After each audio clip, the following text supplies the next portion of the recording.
Benfrima wahe Frema boy nawenzi nawuzi wamuririmbyi yakubitse indirimbo kweri zikaca kuri hit nawuzi hit ziwe nka zibiri gutyo amaze kuririmba umugabo uramuzi oya nawenzi nawuzi ali akunda gukubita ububoro bwa Jamaica kwanza wowe ndabona ibibazo vyakunaniye mbe nkubeye kutazi kirundi wewe kubera yuko hari ibintu byinshi bihora bivurugana benshi kandi nawe nacyuzi mugabo jewe oya ndakizi je ndagerageza ndakubaze gato akabakita gute aka onye ibaze byakunaniye tubanda mukobwa mwiza utuma nsara ukuntu uteye n'ukuri biramara izo 50 ijana zituma maybe ivyo mfise tukajana baby garagara big back baby nataka kudoda kwa kumi nimesha data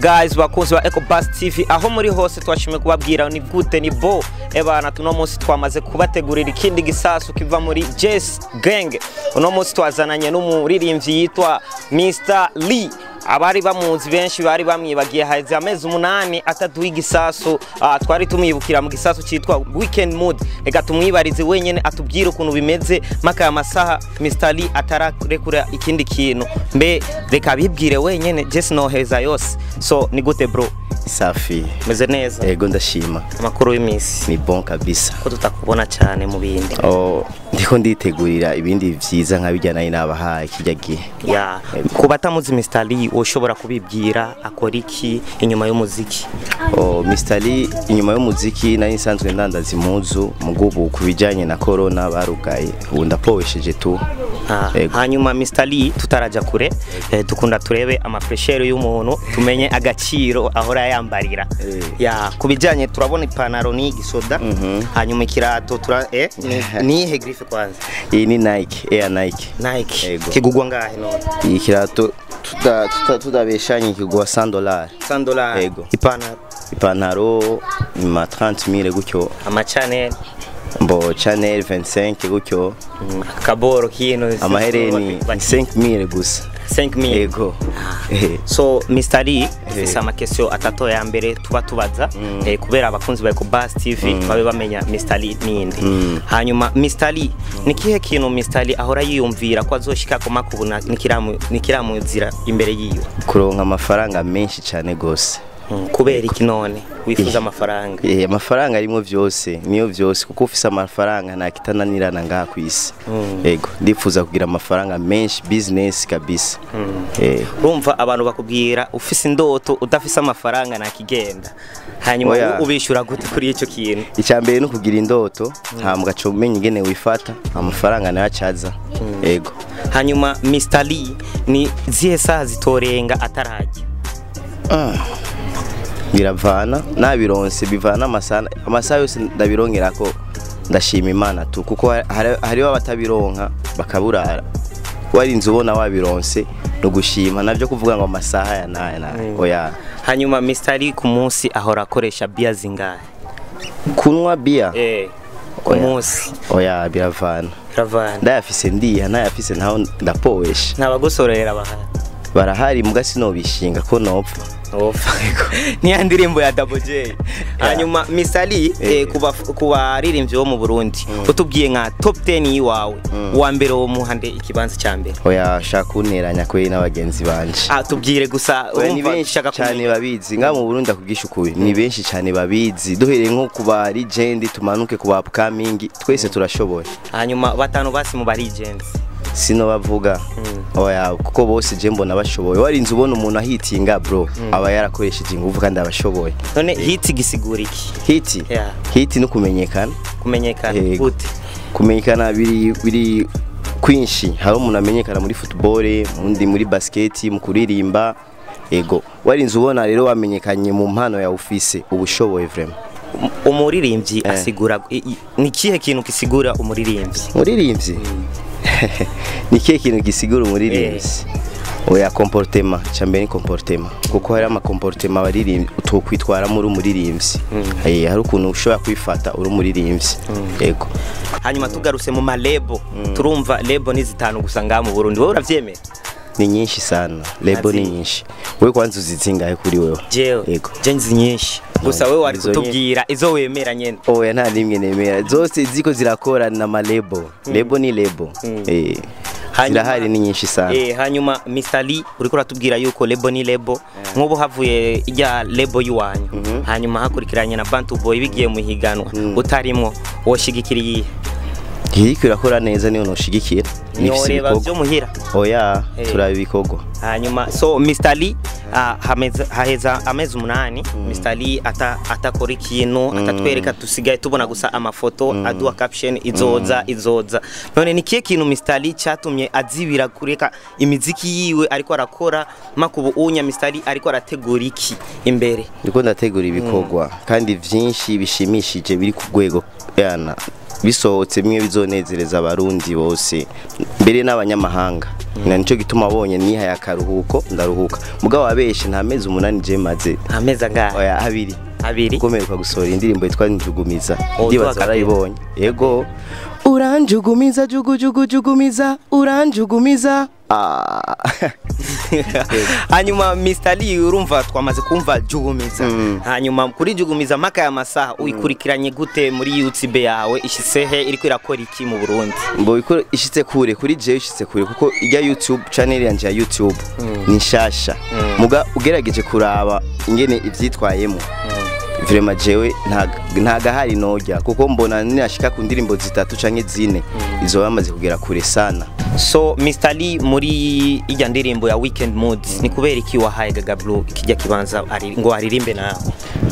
Ngerageje kuraba Gablo cyambere numubanyi kandi n'umuntu twakunda kubonana sana aha twama turi kumwe. Rero byaranyoroheye kugira ndamuronke turirimba n'ijya ndirimbo. Byaroroshe naco gituma twayisohoye n'ingoga. Yego. Hanyuma igihe mwakoranye Weekend Moods mwari mushaka gusigura iki hajya mu bafana banyu, mu bantu bahora babakurikirana muri industry y'umuziki w'indundi? Nikiye kintu mwashatse kwerekana basi muri Weekend Moods? None wewe nyene wamaze kubivuga Weekend Moods ni indirimbo ya weekend twashatse kuririmbira abantu bazoze barajya amahera fresh. Ya ni indirimbo yo kujya amahera, indirimbo ya weekend yo kwiryohera. Nico gituma twayise Weekend Moods. Hanyuma kuba dafisa amahera nawe Weekend Moods ari kubagendera? Nta umuntu abura amahera ntibibaho. Ufuma ureka kuyaronka kuko bakubwira nta bagabo baronkera rimwe. Baronkera rimwe baba basemana. Wowe ushobora kuronka uno munsi nanje nkayoronka ejo. Wewe umunsi waronkeye amahera iba ari weekend yawe. Jya n'indirimbo si ya lendi canke mardi mere oya ni umunsi wose waronkeye amahera. Curyoherwa ni Weekend Mood. Yego. So Mr. Lee ikintu kimwe twari dufise question iri kuri atubika cyane kubijanye na lebo gwawe. Ni kubera iki lebo gwawe utari kurayiyegereza cyane ngo urekure ibikorwa cyane uvuga yuko ebana ngaha naho norekura iki gikorwa kitomara ukwezi kumwe ntare kuri ikindi? Ivyo mugiye kubibona kuko nk'ubu ndiko ndakora imiziki myinshi, ndafise album ya music iri muri studio. Ndazi bishobotse Imana ibishatse irashobora gusohokera icyarimwe nk'imiziki oya sinabivuga yose ndayimare ngaha. Tubwire gusa titre album uri gurakora. Titre album ni yitwa Gimilova. Kapera y'indirimbo imwe basi iri muri album. Kuzimaze gusohoka zose zirimo Manjugumiza zirimo imwe gusa itarasohoka twitegura igisasi. Mukobwa mwiza utumasara ukuntu uteye n'ukuri biramara. Izo 50 ijana zotuma maybe ivyo mfise tukajana.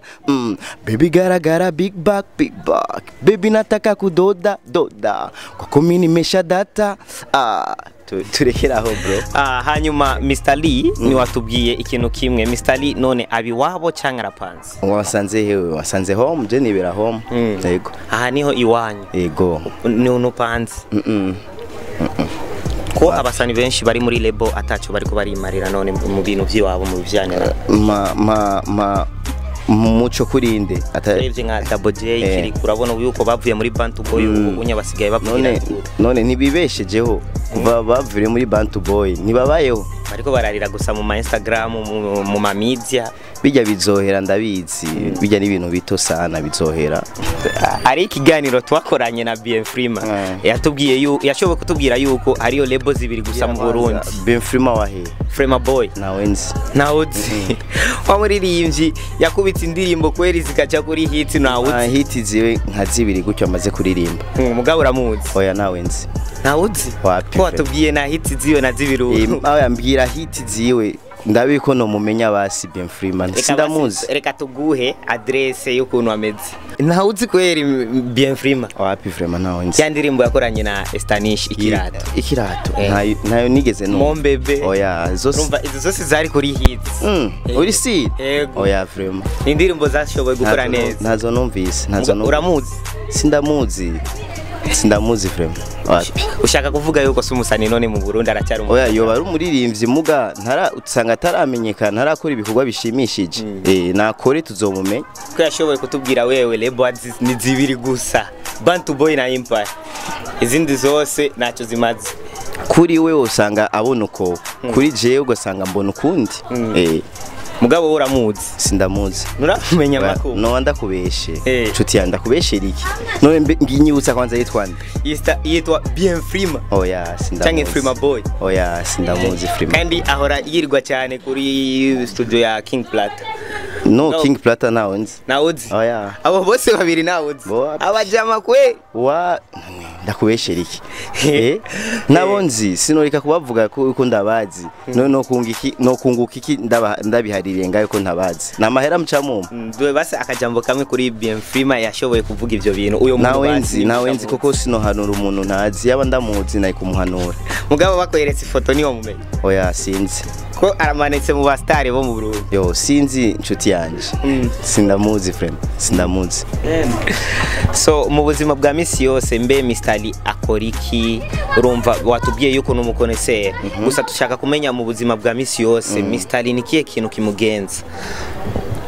Nakubwiye apare y'umuziki naona ndandaza ibintu vy'impuzu mbwa kubera corona barugaye ndapoesheje tu mbandanya nakazi kanje ka music kwandika sana ivyo nkunda sana. Uraho nyene washoboye kwandikira abamiziki bangaye nga mu Burundi? Nta numwe kuko je nta mustari wanje notanga.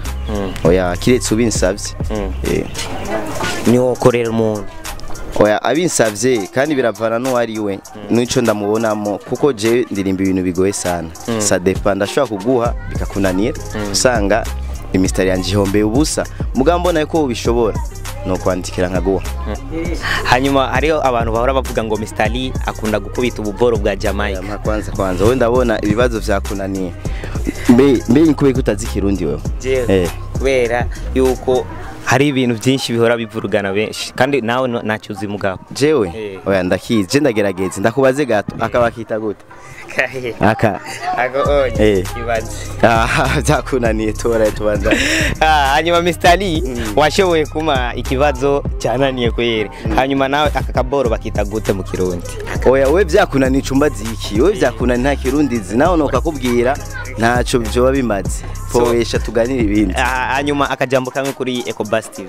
Ecobus TV ni televiziyo mbona iri kuraza fresh ko irituma cyo no basaba gusa mubandanye uko nyene mwituma murondera amakuru y'abasani muzogera kure sana. Ushobora kubabwira basi subscribe hajya? Ego ndasavye abakunzi bayo babandanye bagira amashare sana kugira nabandi batarayimenya bagire sabone. Hanyuma bashatse kukuronka nka Mr. Lee account ukoresha cyane ni muri YouTube yitwa Mr. Lee Burundi kuri Instagram ni Mr. Lee Burundi. Ego so naho ikiganiro gihereye uri kumwe na Khalid Promoter kuri micro inyuma ya kamera mwari kumwe